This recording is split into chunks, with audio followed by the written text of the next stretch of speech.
وہ یہ قیمتی زندگی ہے، اس کو قیمتی بنا لیں، یہ دوبارہ نہیں ملنی۔ کیسے؟ اللہ کو راضی کرے، اعمال، ترتیب زندگی ٹھیک کرے۔ رات کو جلدی سونا ہے، صبح کو جلدی اٹھنا ہے، نماز پڑھو، قرآن پڑھو۔ اشراق سے پہلے جو سو جاتے ہیں نا، یا جو اٹھتے ہی نہیں ہیں، یہ جو فجر پڑھتے ہی سو جاتے ہیں، یہ برکتوں سے محروم ہوتے ہیں۔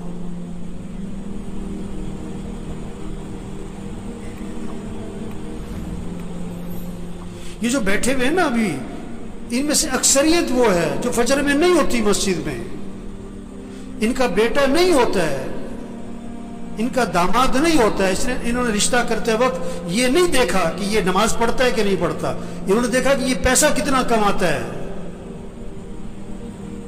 یہ بیٹی کا رشتہ تلاش کر رہے ہیں کہ کس کو پیسہ کون زیادہ کماتا ہے، یہ نہیں دیکھ رہے تقوی والا کون ہے، ایمان والا کون ہے، اعمال والا کون ہے، حیا ہے کہ نہیں، اللہ کا خوف ہے کہ نہیں، اس میں انسانیت ہے کہ نہیں۔ معاشرہ بگڑا ہوا ہے، معاشرہ بگڑا ہوا ہے، معاشرہ کیسے سنورے گا؟ بھئی تم اپنے آپ کو ٹھیک کرو، تم اپنے آپ کو ٹھیک کرو، اپنے گھر کو ٹھیک کرو، اپنے بولنے کو ٹھیک کرو، اپنے سننے کو ٹھیک کرو، اپنے دیکھنے کو ٹھیک کرو، اپنی کمائی کو ٹھیک کرو، اپنے خرچ کو ٹھیک کرو، اپنے گھر کے نظام کو ٹھیک کرو، معاشرہ سنورنا شروع ہو جائے گا۔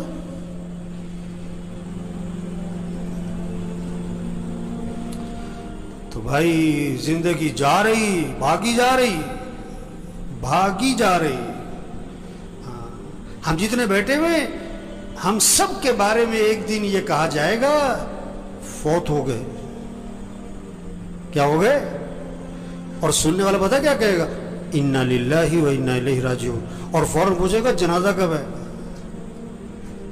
جنازہ کب ہے، کہ جی زور میں ہے۔ اچھا، جنازہ پڑھا، وہ گئے۔ اکثر جنازہ پڑھ کے گھروں کو کچھ جو بہت قریبی ہیں دفنا کے، اور دفنا کے گھر میں آتے ہیں، اور پتہ کیا ہوتا ہے؟ روٹی لاؤ، بوٹی لاؤ، گرم گرم، 2 4 5 6 دن تذکرے ختم۔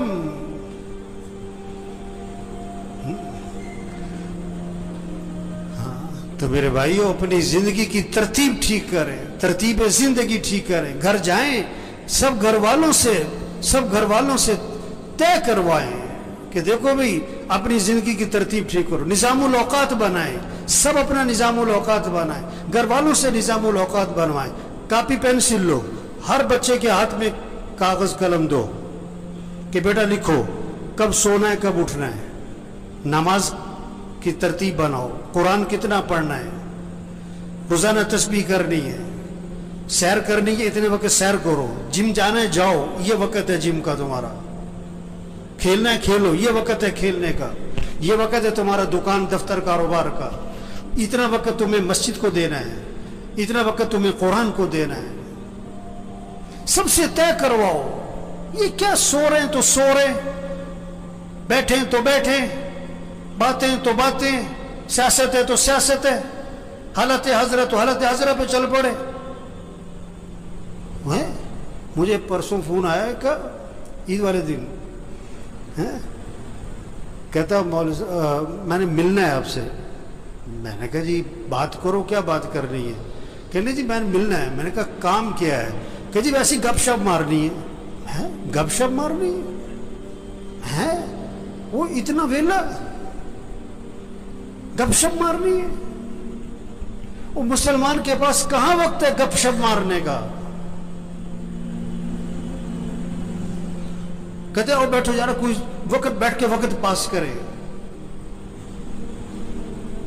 وہ یہ بڑی قیمتی زندگی ہے اور نہیں ملنی دوبارہ، اور جا رہی ہے۔ ایک ایک دن قیمتی ہے، ایک ایک منٹ قیمتی ہے، ایک ایک لمحہ قیمتی ہے۔ اس کو قیمتی بنا لیں۔ یہ گنے کا رس بیچتا ہے نا، گنے کو ڈالتا ہے بیچ میں مشین کے، پھر چھلکے کو دورہ کر کے پھر ڈال دیتا ہے، چورا کر کے پھر ڈال دیتا ہے، اس کو نچوڑتا ہے اچھی طرح۔ اس طرح اس زندگی کو قیمتی بنا لیں۔ عجیب بات ہے، اگر کسی کی سمجھ میں آ جائے نا، بڑی عجیب بات ہے، بہت ہی عجیب بات ہے۔ اگر سمجھ میں آ جائے، نہ سمجھ میں آئے تو کچھ بھی نہیں ہے. وہ دفنانے کے بعد نا قبرستان میں کسی نے پوچھا کہ جس کو ہم نے ابھی دفنایا ہے اگر اس کو دنیا میں واپس بھیج دیا جائے تو یہ کیا کرے گا؟ نماز چھوڑے گا کہ پڑھے گا؟ کہ پڑھے گا. وقت کیسے گزارے گا کہ بڑا صحیح؟ کوئی غلط کام کرے گا کہ نہیں؟ سچ بولے گا کہ جھوٹ؟ نہیں کہ سچ بولے گا. گانا سنے گا کہ قرآن کے نہیں؟ گانا قرآن سنے گا، گانا کبھی نہیں سنے گا. کہ انہوں نے کہا دیکھو جس کو دفنایا ہے نا اس نے تو واپس آنا کوئی نہیں. ہم ابھی موجود ہیں، ہم تو وقت کو قیمتی بنا لیں، ہم تو ترتیب زندگی ٹھیک کر لیں گے. ہم نے بھی مر جانا ہے ایک دن، اور جب ہم نے مر جانا ہے پھر واپس ہم نے بھی کوئی نہیں آنا. اوہو، یہ بہت اونچی بات اور گہری بات ہے اگر کسی کی سمجھ میں آئے. یہ جتنے بھی آتے ہیں نا یہ بیان سننے نہیں آتے. بہت کم لوگ ہیں جو بیان سننے آتے ہیں. وہ تو جمعہ پڑھنے آئے، اس لیے 1 بج گیا، اب گھڑیوں کی طرف نظریں اٹھ رہیں گی. وہ بات کو سمجھیں، بات کو سمجھیں. ایک آیا میرے پاس کہ کوئی وظیفہ بتاؤ، بڑی پریشانی ہے. میں کہا تم فجر کی نماز مسجد میں پڑھتے ہو؟ کہ نہیں فجر میں تو نہیں اٹھا جاتا. وظیفہ بتاؤں؟ جاہل کہیں کا. نماز مسجد میں پڑھو، یہ وظیفہ ہے سب سے بڑا. نہیں تو کوئی وظیفہ بتاؤ. میں کہا اچھا روزانہ قرآن پڑھتے ہو تم؟ کہ نہیں جی قرآن پڑھنے کا تو وقت نہیں ملتا. اور یہ قرآن وظیفہ ہے.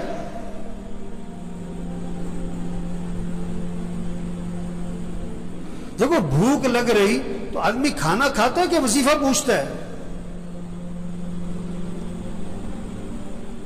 گاڑی خراب ہو گئی تو گاڑی ٹھیک کرواتا ہے کہ وظیفہ پوچھتا ہے؟ مشین خراب ہو گئی آپ کی فیکٹری میں تو آپ وظیفہ پوچھتے ہو کہ وظیفہ بتاؤ؟ مجھے بہت سے لوگ آتے ہیں، اب مولوی صاحب یہ ذرا پھونک مار دینا. میں کہا میں تو لوگوں کی پھونک نکالتا ہوں. ہم تو لوگوں کی پھونک نکال رہے ہیں. پھونک تو بھری پڑی ہے لوگوں میں. یہ پھونک مارنے کا کام نہیں ہے، یہ دم اور وظیفوں کا کام نہیں ہے. میں پچھلے روز ایک جگہ گیا ہوا تھا، میں نام نہیں لیتا. وہ جسے دیکھو بوتل لے کے آ رہا ہے، مولوی صاحب دم کر دو، اب مولوی صاحب پھونک مار دو. اور میں کہا بھائی تبلیغ میں پیر پرستی کوئی نہیں ہے، یہ پھونک والا کام نہیں ہے. زندگی کی ترتیب ٹھیک کرو، 5 وقت نماز پڑھو، رات کو جلدی سو، صبح کو جلدی اٹھو، روزانہ قرآن پڑھو. چلو آدھا سپارہ، چلو پاؤ سپارہ، چلو 2 رکوع. تسبیح کرو، تسبیح کرو، ہاتھ میں تسبیح ہو، جیب میں تسبیح ہو. صبح شام کی دعائیں ماں پڑھو. گناہوں سے بچو، بولنے کو ٹھیک کرو، دیکھنے کو ٹھیک کرو، سننے کو ٹھیک کرو، کمائی کو ٹھیک کرو، خرچ کو ٹھیک کرو. ایک صحابی قید ہو گئے، ایک صحابی قید ہو گئے، کافروں کی قید، بیڑیوں میں جکڑے گئے. ان کے والد حضور صلی اللہ علیہ وسلم کے پاس آئے کہ حضور میرا بیٹا قید ہو گیا ہے. اللہ کے نبی نے 2 باتیں فرمائی، 2 باتیں. پہلی بات فرمائی اس سے کہو تقوی اختیار کرے، اس سے کہو تقوی اختیار کرے. اور دوسری بات فرمائی اس سے کہو لا حول ولا قوت الا باللہ، کثرت سے پڑھا کرے. لا حول ولا قوت الا باللہ، کثرت سے پڑھا کرے. وظیفہ بعد میں بتایا پڑھنے والا، عمل پہلے بتایا. تقوی تقوی تقوی کسے کہتے ہیں؟ گناہوں سے بچو، غلط نہ بولنا، غلط نہ دیکھنا، غلط نہ سننا، کمائی غلط نہ ہو، خرچ غلط نہ ہو، لباس ٹھیک کرو، شکل ٹھیک کرو، گناہوں سے بچو. اب وظیفہ پڑھو، اس میں جان ہوگی. گولی بندوق میں رکھ کے مارو شیر بھی مرے گا، ہاتھ سے مارو بلی بھی نہیں مرے گی. وظیفے میں جان آتی ہے، طاقت آتی ہے. کس سے؟ تقوی سے. گناہوں سے بچو، عملی زندگی ٹھیک کرو. تو بھائیو